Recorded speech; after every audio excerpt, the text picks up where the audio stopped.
Hindi lahat pwedeng ipaglaban. Hindi lahat kayang tiising masaktan.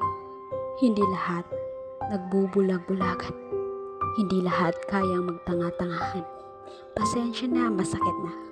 Hindi ko na kaya, kaya malaya ka na. Yung mga pangarap na binuo nating dalawa, naglaho bigla.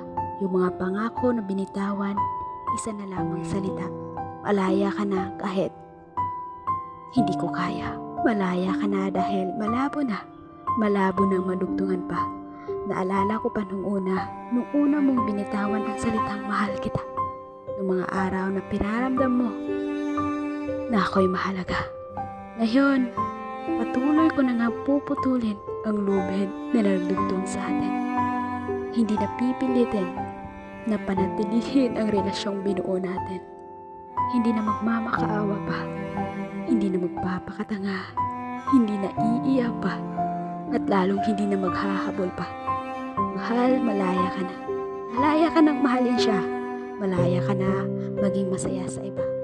Kahit masakit pa, palayain na kita. Kahit mahirap, bibitawan kita. Pero tatandaan mo, pinalaya kita hindi dahil sa hindi na kita mahal, kundi ramdam kong hindi na tayo magtatagal. Kaya sa pagbigkas ko ng malaya ka na, kasabay noon ang paglimot ko sa salitang mahal kita. Ang tayo ay isa na lamang munting alaala.